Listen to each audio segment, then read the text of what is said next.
Good morning to all of you. In this lecture, we will discuss the conversion of Fredholm integral equation into ordinary differential equation. Other way we have completed. Ordinary differential equation is given, then we have to convert it into Volterra integral equation or Fredholm integral equation, right? Let us see one example. If yx is continuous function and satisfy this integral equation, right? What is kxt? Kxt is kernel of this integral equation where kxt is defined by this. This is not correct, right? Note that this kxt is defined as follows, right? Kxt is equal to 1 minus xt, 0 is less than or equal to t is less than x, and 1 minus t into x is less than or equal to t is less than or equal to 1, right? Then we have to show that yx is the solution of this boundary value problem, right? This is differential equation with boundary condition, and this complete is known as boundary value problem, right? The given integral is this kxt is 1, this. Now divide this range of integral, that is 0 to 1, into two parts, right? 0 to x and x to 1, 0 to x and x to 1. In 0 to x, equation is given by 1 minus x into t. Put here 1 minus x into t. And in x to 1, kxt is given by 1 minus t into x, right? Now, this integral equation 1 is converted into this form using the definition of kernel, right? But the range of integral is 0 to 1, right? And see the problem. Boundary condition is given at the point x equal to 0, x equal to 0 and x equal to 1, right? Now putting x equal to 0 in equation number 3, right? If we put x equal to 0 in equation number 3, we got 0. Why? In first integral, if we put x equal to 0, then upper limit is also 0. Integral 0 to 0 means area is 0. That is first part is 0. And in second part, if we put x equal to 0, then lambda into 0 into 1 minus t, that 1 0 comes within the integral sign. The whole term is 0. Second integral is 0, first integral is 0. Therefore, y0 equal to 0. And if we put x equal to 1 in equation number 3, then first part is 0, since 1 minus 1 equal to 0, right? 1 minus 1 equal to 0. And in second part, if we put x equal to 1, then upper limit and lower limit both are same. Then this integral is 0. Therefore, y1 equal to 0. Means this equation 3 satisfies boundary condition. This equation 3, it satisfies boundary condition, right? Now, differentiating equation 3. Now, one problem is here. How we differentiate this equation 3 within the integral sign? The differentiation of any function within the integral sign, we will use Leibniz rule. What is the Leibniz rule? Now, dy by dx is equal to dy dx of this. Now, differentiating this, we will apply Leibniz rule. What is Leibniz rule? See, Leibniz rule is given by this.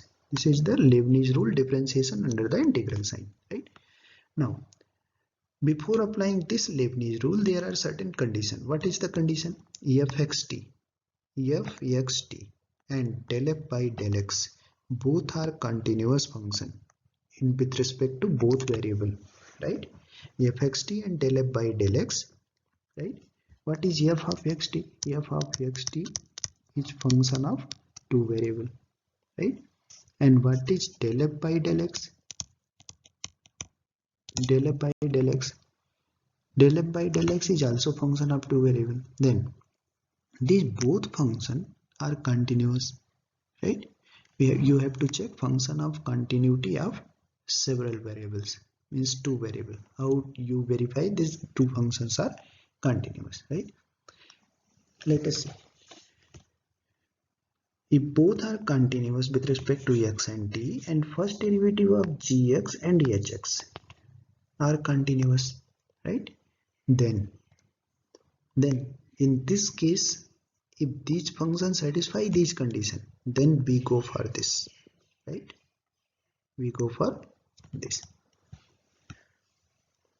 Derivative of gxhx fxt dt is given by gxhx del f by del x dt plus function of xhx dh dx minus f x gx dg dx, right? Now apply this Leibniz rule on this differential equation. Now dy by dx is equal to, see whether we can apply this Leibniz rule on this or not. Gx is 0, hx is x, gx and hx is continuous. Since 0 is a constant number, 1 is a constant number, every constant function is always continuous. What is gx? Gx is 0. What is hx? Hx is 1. Both are constant, they are everywhere continuous in all the domain. Now fxt, what is fxt? Fxt is t into 1 minus x into yt. See, yt is continuous, and t into 1 minus xt, it is a polynomial type of 1 minus x is a polynomial, t is a polynomial, right? Then this is continuous, this function is continuous, right? Their derivative with respect to t, their derivative with respect to t is also continuous, their derivative with respect to x, it is also continuous, right? But we have to evaluate only their derivative with respect to x, that is del f by del x. Their derivative with respect to x is continuous, right? So we can apply Leibniz rule on this part. Similarly, we can apply Leibniz rule on second part also, right? What is f? F is this, fxt means lambda t1 minus x by t, right? And what is capital G? Capital G is 0. What is capital H? Capital H is x. Apply this rule on this integral. Similarly, apply this rule on this integral, right? What is f? F is this. What is capital Gx? Capital Gx is x. What is capital Hx? Capital Hx is 1, right? Apply this. After applying this, we got, wherever you got capital fxt, you put in first integral fxt is equal to lambda t1 minus xyt, and in second integral fxt is equal to lambda x1 minus tyt, right? In first integral gx is 0, hx is x. In second integral gx is x and hx is 1, right? And apply this Leibniz rule, we got this integral. If you find any doubt, you can ask me again. This dy by dx is equal to this, right? Now after equation, differentiating again equation 5, again differentiating and applying Leibniz rule, right? We got this equation, right? In this term fxt is this, capital Gx this, capital Hx this, right? And in second fxt is this, capital Gx, capital Hx1, right? Apply Leibniz rule and simplify this, you got this. And y0 y1 you have already evaluated. This integral equation is converted into this differential equation, and this boundary condition both represent the solution. This represents the ODE corresponding to given FIE, Fredholm integral equation, right? This is the solution. Now let us discuss one another topic, that is homogeneous Fredholm integral equation. Note that a Fredholm integral equation of the type yx is equal to fx plus this term plus lambda integral a to b kxt yt dt. Now if fx is equal to 0, this is 0. Now this equation 1 is homogeneous Fredholm integral equation of second kind with separable kernel, right? We will come later on separable or degenerate kernel. First we will focus on homogeneous Fredholm integral equation of second kind and what is eigenvalues and eigenvectors, right? The characteristic value are eigenvalue and characteristic function are eigenfunction of Fredholm integral equation of homogeneous type. We evaluate as follows. Equation 1 has always one solution. See equation 1. If we put yx equal to 0, if yx is equal to 0, this implies that replace x by t, that is yt is equal to 0, right? If yt is equal to 0, putting yt equal to 0 in integral 1, if yt equal to 0, RHS is 0, then yx equal to 0. That is yx equal to 0 is always solution of 1, right? It is always solution of 1. Then the solution which is always satisfy a given equation is known as trivial solution, right? It's known as trivial solution. We are not interested to find a trivial solution of given integral equation. We always consider our focus on non-trivial solution, right? Then the value of lambda, for which value of lambda this integral equation 1 possesses non-zero solution. For that value of lambda for which the equation 1 does not possess non-zero solution, this value of lambda is known as eigenvalue or characteristic number or characteristic value, right? Is known as eigenvalue, right? And the function phi x which satisfy corresponding to this eigenvalue. Suppose eigenvalue of lambda for which this integral equation possesses non-zero solution phi x is lambda 0. Then this phi x is the solution of integral equation 1, lambda corresponding to lambda equal to 0, integral a to b kxt. What is yx? Yx is phi x, that is yt, this phi t dt. Then phi x is the solution of 1 and corresponding to lambda 0. Lambda 0 is eigenvalue or characteristic number or characteristic value, and phi x is known as characteristic function or eigenfunction of 1, right? There are some remarks. If lambda equal to 0, then characteristic function is 0. Note that if lambda is 0, then characteristic function is 0, right?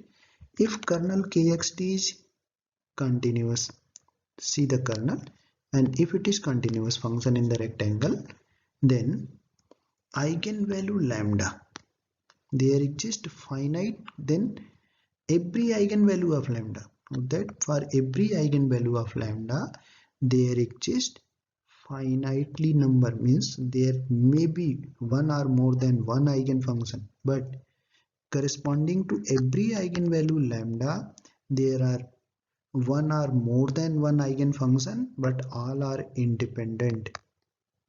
All are independent eigenfunction, right? If the number of such functions is known, means how many independent eigenfunctions, suppose 5 independent eigenfunctions, then this 5 is known as index of the eigenvalue, right? What is third remark? If phi x is eigenfunction of 1, if phi x is eigenfunction of 1 corresponding to eigenvalue lambda, then C phi x is also eigenfunction of 1, right? Corresponding to same eigenvalue. Now, a homogeneous Fredholm integral equation may generally have no eigenvalue. It is possible. It is possible. Whether every homogeneous Fredholm integral equation have eigenvalue? No, not possible. We will see some example later on. Now, a homogeneous Fredholm integral equation may generally have no eigenvalue and eigenfunction, right? See how to calculate eigenvalue and eigenfunction of homogeneous Fredholm integral equation. Let us see one example. Consider homogeneous Fredholm integral equation of this type, right? This is this type. Now, yx is this, right? Then yx can be written as, since this ex is independent of t, we are integrating this integral with respect to t. Then what is ex? Ex is constant, we have like constant. Then lambda ex 0 to 1 et yt. Let us assume this term, this integral, let us say for the time being, let us say it is c, right? Why it is c? Since it is definite integral, therefore obviously for any function of yt, this gives a constant number, right? Since it is definite integral, that's why it is c. Now yx is equal to lambda ex c, means lambda c into ex. This is yx, right? Now what is yt? Replace x by t, this, right? Then what is c? C is equal to integral 0 to 1 et and yt. Now yt known, yt is lambda c to the power t. Put yt lambda c to the power t dt, right? From equation number 4, integrate this term, right? Integrate this term with respect to t. After integrating, we find this, right? C 1 minus lambda by 2 is square minus 1 equal to 0, right? Now one term is c and one term is this. We know that if product of two number is 0, then either c is 0 or this is 0. Suppose, let us assume c is 0. If c is 0, then what is yt? Yt is this. If c is 0, then yt is 0. If yt is 0, then yx is 0, right?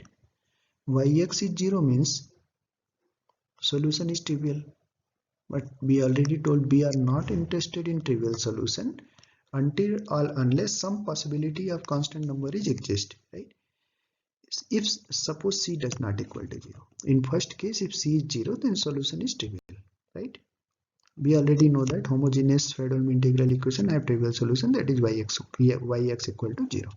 Suppose if c is not 0, if c is not 0, then lambda is equal to this. C is not 0, then lambda equal to this, right? Then yx is equal to lambda into c, lambda, that is 2 divided by e square minus 1 into c into e to the power x, right? Then this lambda is eigenvalue and e to the power x is the eigenfunction. This is eigenvalue and ex is eigenfunction of this homogeneous Fredholm integral equation, right? Now let us see one example whether homogeneous Fredholm integral equation does not possess eigenvalue and eigenfunction. Let's see another example. Yx minus lambda is 0 to 1 3x minus 2t yt dt equal to 0, right? Now that let us assume this term is equal to c, right? This is definite integral, this is constant, let us assume it is c. If c is this, now if c is this, then yx is equal to lambda into c into 3x minus 2. This is yx. Now yt is equal to this, replace x by t in above equation. Then putting yt in equation number 2, putting yt in equation number 2 and integrating we got this, right? And this gives c is equal to 0. No other possibility arise here, only c is equal to 0, right? If c is equal to 0, then what we got? Yx equal to 0 from equation number 3, right? If c equal to 0, then yx equal to 0, means this integral equation does not possess any non-trivial solution, right? If it does not possess any non-trivial solution, then it does not possess any characteristic number or eigenfunction, right? See another eigenvalue and eigenfunction of this homogeneous Fredholm integral equation. Yx equal to this, right? Similarly, right, c is equal to this, Again go for this yt equal to this. Now evaluate c equal to 0. Again c equal to 0, no other possibility arises. It means the homogeneous Fredholm integral equation given in the problem does not possess any characteristic number or eigenfunction, right? Means one thing is clear, that a Fredholm integral equation which is of homogeneous type, right, it may or may not possess characteristic number or eigenfunction. Later on we will see what is the guarantee that homogeneous Fredholm integral equation possesses eigenfunction and eigenvalue, right? What is the condition? And next few lecture we will see. You solve this exercise. Each problem on the exercise, some problems are given, 7 or 8 problems. You solve this. If you find any problem, then you can ask me. Okay, thank you.